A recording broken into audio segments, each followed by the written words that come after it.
Comrade Krishna دیو سیٹھی 1947 کے سانحہ میں فرقہ وارانہ تشدد سے متعلق سوال کے جواب میں کہتے ہیں 1947 میں فرقہ وارانہ فسادات ہوئے۔ جس طرح سے جموں میں مسلمانوں کو اکثریتی فرقہ کے کٹر پنتھی عناصر نے عذاب کا شکار بنایا، ویسے ہی میرپور پاکستان میں غیر مسلموں کو رجعت پسند مسلم فرقہ پرستوں نے تشدد کا نشانہ بنایا۔ دونوں اطراف ایک جیسا فرقہ وارانہ قہر برپا ہوا تھا۔ دوسرے سوال میں جب یہ پوچھا گیا جموں کب اور کن حالات میں منتقل ہوئے تو ان کا جواب تھا 1947 میں جب تقسیم ہند کا سانحہ پیش آیا۔ اس دوران نیشنل کانفرنس نے ہندوستان کے ساتھ ریاست کا الحاق کر دیا۔ میں جیل میں ہی تھا کہ والد صاحب وفات پا گئے۔ میں، ماں اور بھائی پونچھ چکاں دا باغ آ گئے۔ چکاں دا باغ کی جو سرزمین ہے وہ ہماری ہی ہے، یعنی چکاں دا باغ کی جو زمین ہے وہ کامریڈ کرشن دیو سیٹھی کے ہی خاندان کی ہے۔ وہ کہتے ہیں میرپور کے میجر علی احمد شاہ جو بعد ازاں پاکستان زیر انتظام کشمیر کے صدر بھی رہے و دیگر کچھ لوگوں نے بڑی کوشش کی کہ میں میرپور میں ہی رہوں، لیکن ہم نے نہیں مانا اور ہمارا کنبہ پونچھ منتقل ہوا۔ میرے چھوٹے بھائی R P Sethi supreme court کے جج بنے اور ایم ایل سیٹھی فوج میں کرنل رہے۔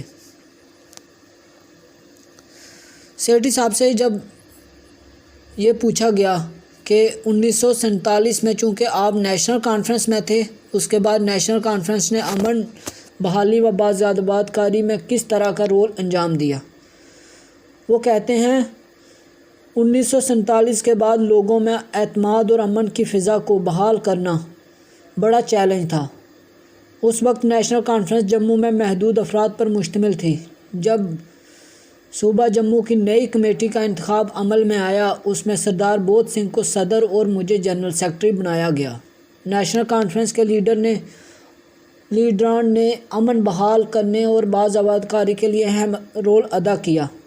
اس وقت لوگ ساہوکاروں اور جاگیرداروں کے ظلم کے شکار تھے۔ اس وقت ہریجن یعنی شیڈیول کاسٹ و دیگر عام لوگ ساہوکاروں اور جاگیرداروں کے ظلم سے پریشان تھے۔ ہریجنوں کی حالت یہ تھی کہ مندر میں جانا تو دور کی بات تھی، وہ اگر شہر میں ایک قدم بھی رکھتے تو شور بپا ہو جاتا۔ اس وقت مہاراجہ ہری سنگھ حکمران تھے۔ نیشنل کانفرنس نے اس وقت دو اہم قوانین نافذ کیے، مزارع ایکٹ اور قرضہ کنسلٹیشن ایکٹ۔ مزارع ایکٹ وہ بتاتے ہیں مزارع ایکٹ کیا ہوتا ہے۔ وہ کہتے ہیں مالک کو فصل کا 2/3 حصہ اور مزارع کو 1/3 حصہ کو تبدیل کر کے مزارع کو 2/3 حصہ اور مالک کو 1/3 حصہ دینے کا قانون تھا۔ دوسرا قانون تھا قرضہ کنسلٹیشن ایکٹ۔ اس ایکٹ کے مطابق 1.5 گنا قرضہ ادائیگی کے بعد باقی قرضہ معاف کر دیا گیا۔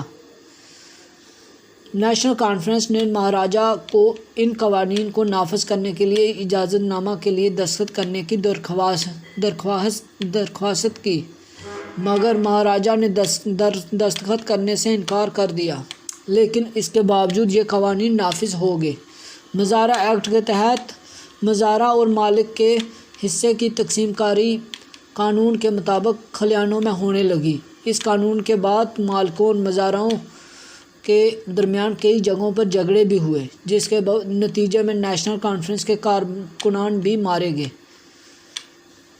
بدر روڈ کو مناسا جموں کے نزدیک ایک جگہ ہے جہاں پر نیشنل کانفرنس کے کارکن اندر سنگھ کو جاگیرداروں نے مار دیا تھا۔ اس کے علاوہ ساہوکار جو اپنے پاس جھوٹے حلف نامے کاتب اور گواہ رکھتے تھے اور لوگوں کو پریشان کرتے تھے، اس نظام کے خلاف بھی نیشنل کانفرنس نے جدوجہد کی۔ اس دوران شیخ محمد عبداللہ ریاست کے پرائم منسٹر بن گئے۔ آزادی کے بعد مجھے انہوں نے راجوری، پونچھ اور نوشہرہ کے لیے باضابطہ کاری آفیسر تعینات کیا۔ میں نے بطور باضابطہ کاری آفیسر اپنے فرائض کو انجام دینے کے لیے تندہی سے کام کیا اور باضابطہ کاری میں اہم رول ادا کیا۔